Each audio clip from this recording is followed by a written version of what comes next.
Hello everyone. So today we will discuss about the fiscal policy. So first of all, what is fiscal policy? First of all, we study meaning of the fiscal policy. Fiscal policy is the concern with the revenue expenditure and debt of the government. Government के जितने खर्चे हो रहे हैं और government की जितनी भी पे करने वाली डेट हैं for achieving the certain objectives like control of inflation or public expenditure. Just in simple words, it is a all government revenue and government expenditure, जिसमें गवर्नमेंट की इनकम के बारे में और गवर्नमेंट के एक्सपेंसेस के बारे में डिस्कस किया हुआ है. In fiscal policy, it is the use of government revenue collections and expenditures to effect countries economy कि गवर्नमेंट की वो इनकम्स और गवर्नमेंट के वो एक्सपेंडिचर जिससे क्या कंट्री की इकोनॉमी में इफेक्ट होता है.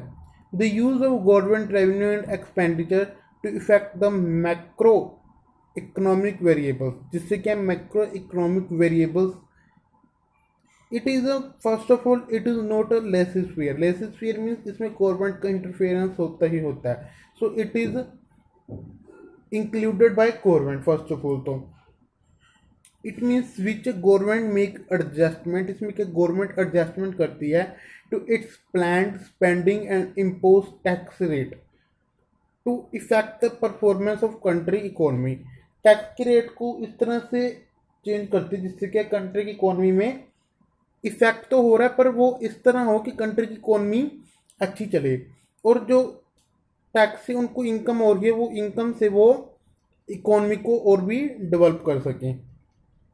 So question is created what is the objectives of fiscal policy के ऑब्जेक्टिव्स क्या क्या हो सकते हैं. First objective is full employment. अब जो हम बात कर रहे हैं फिस्कल पॉलिसी उसमें आ रही है खर्चे और इनकम. इसमें फुल एम्प्लॉयमेंट का क्या रिलेशन है. Question first of all this is created कि अगर मैं बात करता हूँ गवर्नमेंट की खर्चों की और गवर्नमेंट की इनकम की, इसमें लोगों को कैसे एम्प्लॉयमेंट मिलेगी. सो इसका आंसर ये है the first objective of fiscal policy is develop the economy and achieve the full employment. How. Even if full employment is not achieved, the main motto is to avoid the unemployment and to achieve the near full employment.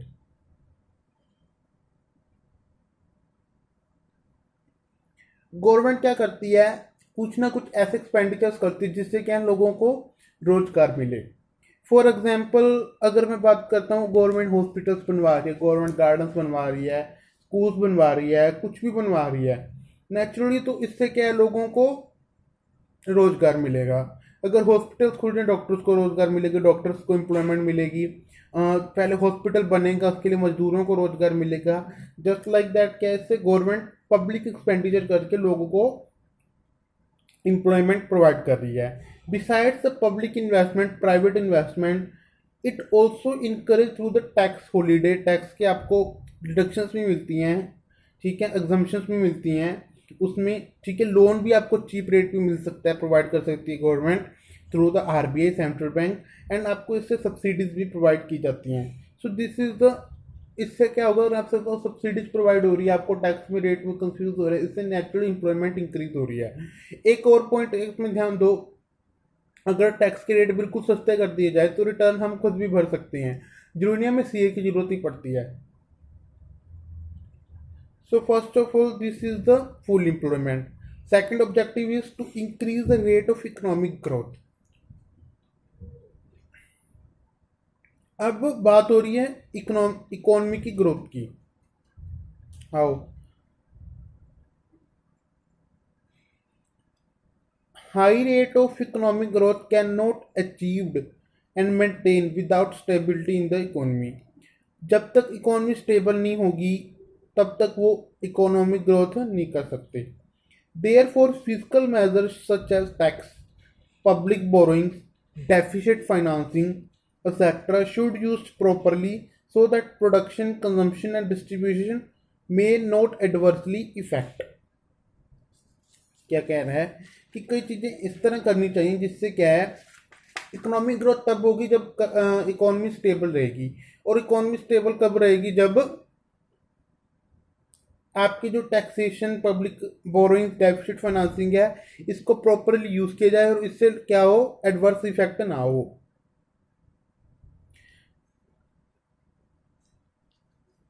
It promote the economy as a whole which turn help to raise the national income and per capita income. अब कुछ इस तरह से खर्चे करना जिससे क्या है, आपकी अब फुल एम्प्लॉयमेंट हो रही है, ठीक है, फुल एम्प्लॉयमेंट से नेशनल इनकम और पर कैपिटल इनकम भी इंक्रीज होगी। In this connection it is important now through the fiscal policy it has been developed and established economic functions of the government. Every country public finance in pursued the twin aim of stability and growth, but their relative importance is very differently regarding from one country to another country. A steady rate of expansion will tend to reduce the violence of such fluctuation as may occur. A successful full employment policy will provide atmosphere which is for the growth. अगर मैं simple language में आपको बता दूं, economic growth कब होगी? जब economy stable रहेगी। इकोनॉमी स्टेबल कब रहेगी? जब वो प्रॉपर एम्प्लॉयमेंट प्रोवाइड करेगी। अब जब वो प्रॉपर एम्प्लॉयमेंट प्रोवाइड कर रही है, इकोनॉमी स्टेबल है, तो नेचुरली उससे क्या आपकी पर कैपिटल इनकम और नेशनल इनकम इंक्रीज होगी। अगर आज के इकोनॉमी में हर किसी पर्सन को फुल एम्प्लॉयमेंट मिल रही है तो इसका रिजल्ट क्या होगा? नेशनल इनकम इंक्रीज होगी। नेशनल इनकम इंक्रीज हो रही है तो नेचुरली इससे क्या होगा? इकोनॉमी की ग्रोथ होगी। अगर इसमें एक और पॉइंट निकाला जाए, अगर थर्ड पॉइंट की बात करते हैं तो वो हमारा प्राइस स्टेबिलिटी भी निकलता है कि इकोनॉमी स्टेबल रहनी चाहिए। ठीक है, इकोनॉमिक ग्रोथ एंड स्टेबिलिटी दोनों क्या है? जॉइंट ऑब्जेक्टिव्स हैं।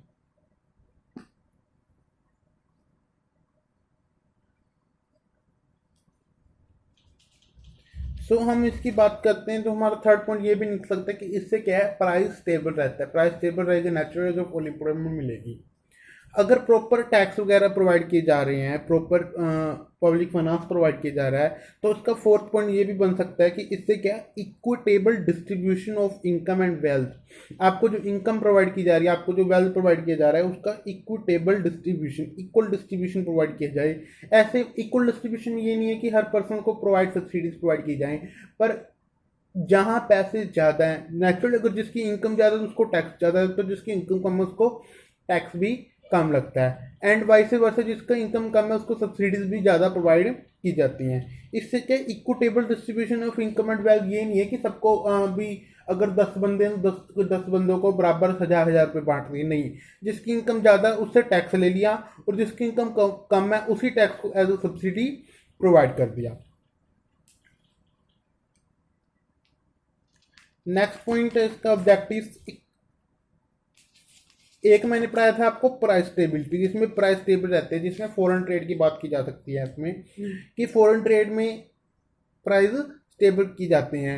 और अगर इसकी नेक्स्ट पॉइंट की बात हम करें, that is the economic stability. इससे क्या हमारी इकोनॉमी भी स्टेबल रहती है। So these are the objectives of fiscal policy. Next question, what are the various advantages and disadvantages of fiscal policy?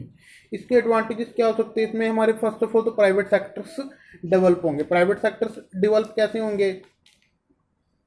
अब जो पॉलिसीज आ रही हैं उससे क्या डायरेक्ट इन्वेस्टमेंट्स होती है, ठीक है, पब्लिक भी कर सकती है, प्राइवेट इन्वेस्टमेंट्स, प्राइवेट सेक्टर्स भी कर सकते हैं। नेचुरली प्राइवेट सेक्टर्स में ज़्यादा इन्वेस्टमेंट करते हैं जिससे प्राइवेट सेक्टर इंक्रीज होते हैं।